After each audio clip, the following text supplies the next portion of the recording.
O Senhor esteja convosco. Ele está no meio de nós. Proclamação do Evangelho de Jesus Cristo, segundo João. Glória a vós, Senhor.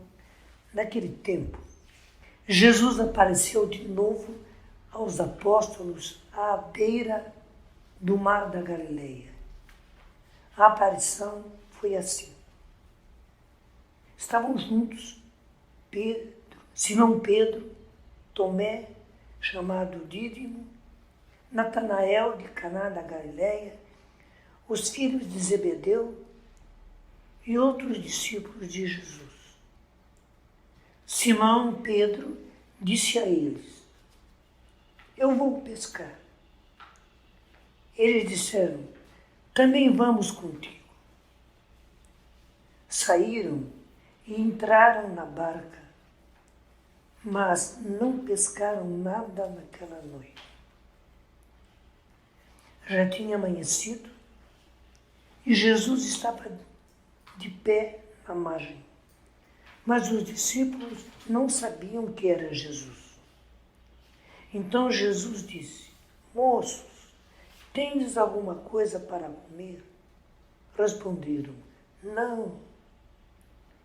Jesus disse-lhes: lançai a rede à direita da barca e achareis. Lançaram, pois, a rede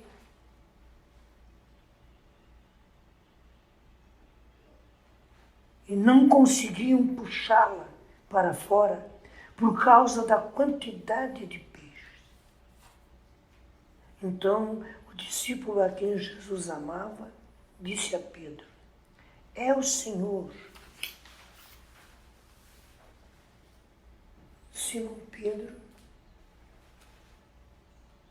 ouvindo dizer que era o Senhor, vestiu uma roupa, pois estava nu, e atirou-se ao mar. Os outros discípulos vieram com a barca, arrastando a rede com os peixes. Na verdade, não estavam longe da terra, mas somente a cerca de 100 metros. Logo que pisaram a terra, viram brasas acesas com peixes em cima e pão. Jesus disse-lhes: trazei alguns dos peixes que apanhastes. Então Simão Pedro subiu ao barco e arrastou a rede para a terra. Estava cheia de 153 grandes peixes. E apesar de tantos peixes, a rede não se rompeu. Jesus disse-lhes: vinde comer. Nenhum dos discípulos se atrevia a perguntar quem era ele, pois sabiam que era Jesus. Jesus aproximou-se, tomou o pão e distribuiu por eles, e fez a mesma coisa com os peixes. Esta foi a terceira vez que Jesus, ressuscitado dos mortos, apareceu aos discípulos. Palavra da salvação. Glória a vós, Senhor.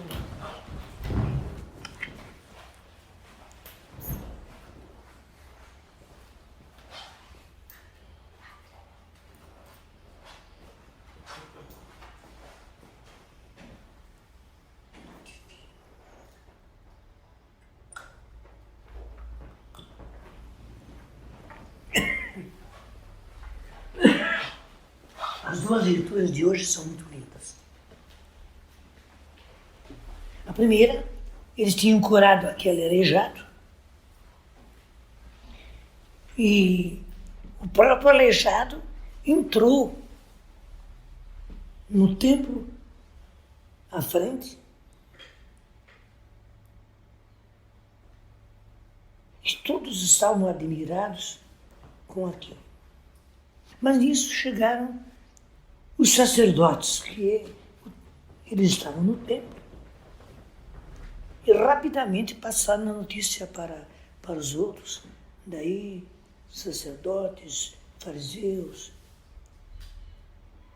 doutores da lei, todo mundo juntou-se. E eles estavam muito irritados, especialmente os saduceus, porque os saduceus não acreditavam na ressurreição, não acreditavam na outra vida. É uma coisa que a gente fica admirada. Eram judeus. Para eles, morreu, acabou. E formavam o grupo deles, e ensinavam assim para o povo.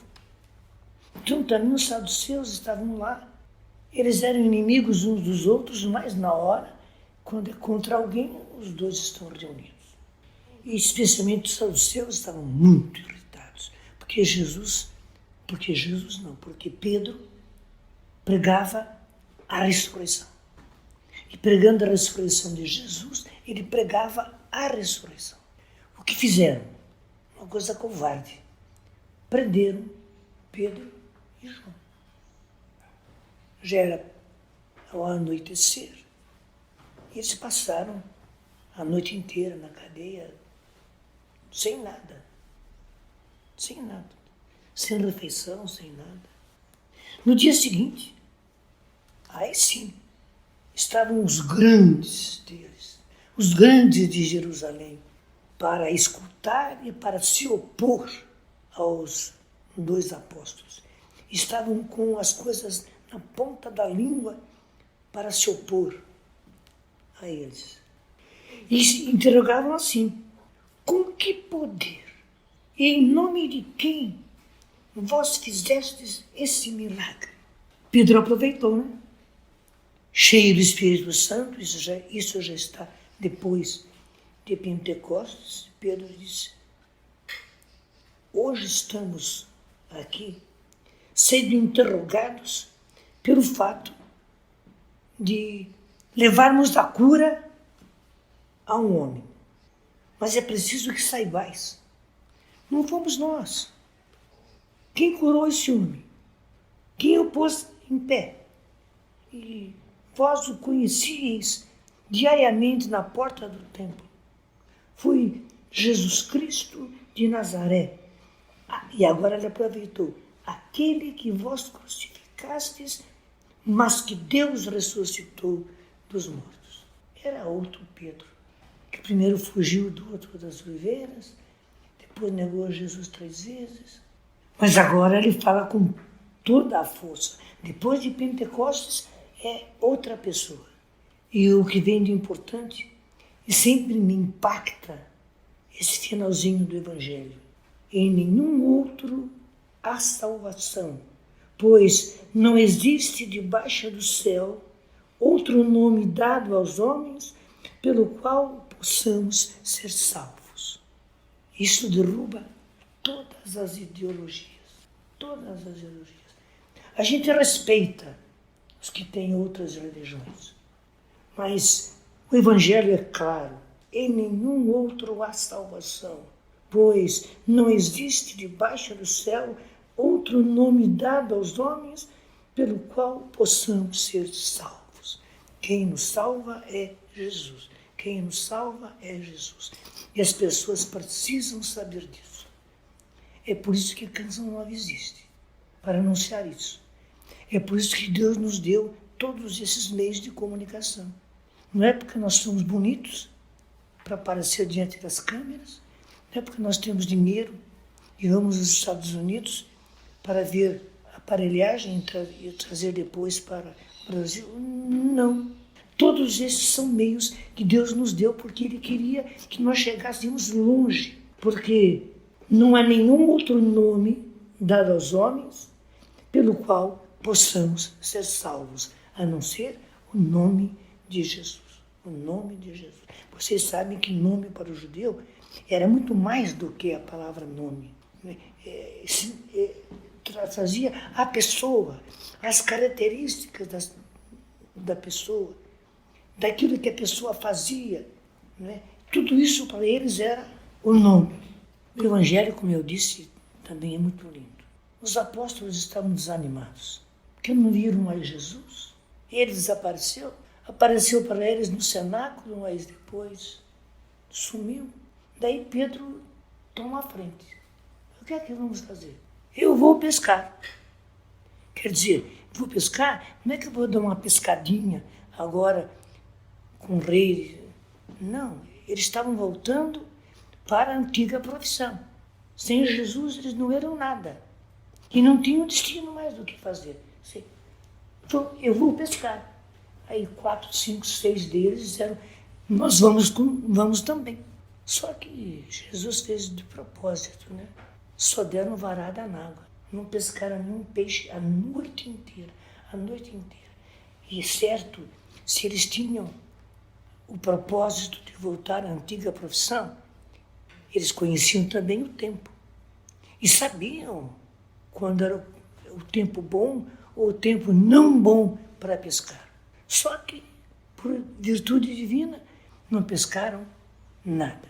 De manhã cedo eles vêm vindo, alguém na margem do lago e grita, moços, vocês têm alguma coisa para comer? E eles com tudo, eles dizem, não. Daí Jesus toma a frente e diz, lancem a rede do lado direito. Por que do direito? Bom, era a ordem de Jesus. Ele sabia onde ele tinha colocado um cardume. Jogam a rede e não conseguem tirar a rede. Tal era a quantidade de peixes que estavam ali. Veja, com Jesus tudo muda. A nossa fraqueza, o nosso desânimo, tudo muda. Daí João, que era muito inspirado, disse, é Jesus. Pedro, quando ouviu falar que era Jesus, a primeira coisa que foi fazer foi se vestir. Porque ele estava tão desanimado na barca, ainda mais que ele não tinha pescado nada, que ele estava largadão, nu, pelado na barca. Só que ele corre e veste uma roupa. Era Jesus. E daí ele sai a nado.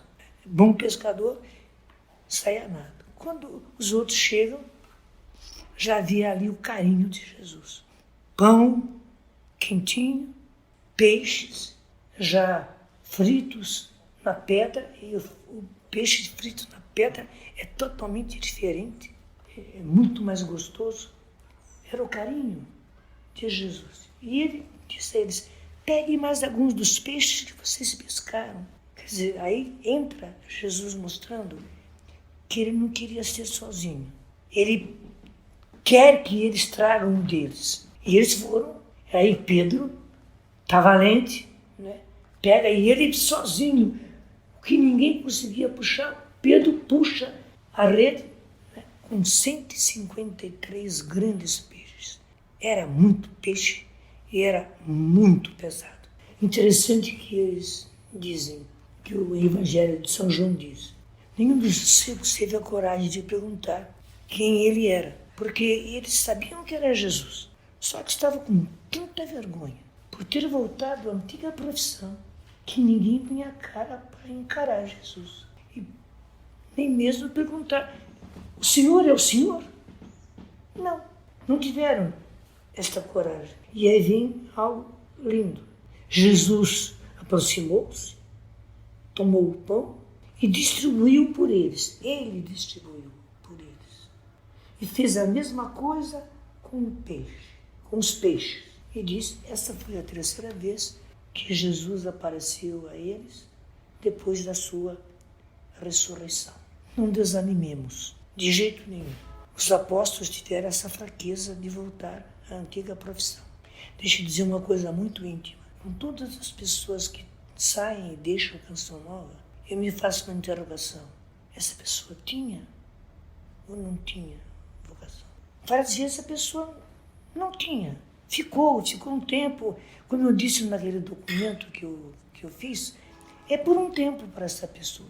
Mas eu vejo que há pessoas que têm vocação e que acabam voltando à vida antiga. Peço a Deus que voltem à vida antiga apenas no sentido de que vão ter uma família, vão ter um emprego, etc, etc. e não voltem à vida velha. A vida velha, nunca. Que nenhum de nós volte à vida velha. Se não tivermos vocação, um cara boa, vamos dizer, olha, eu constatei, meu diretor espiritual me ajudou, eu errei, eu não tenho vocação. Tudo bem, vai com Deus. Mas duas coisas. Ir tendo vocação é um desastre. Essa pessoa não vai acertar na vida, porque em Deus ela tem. E outra é a pessoa que não tem vocação e fica, desculpa a expressão, azucrina a vida de todo mundo. Azucrina a vida de todo mundo. Porque justamente vai se arrastando. Pior do que aquela rede que Pedro arrastou até a margem do mar. Louvado seja nosso Senhor Jesus Cristo. Para sempre seja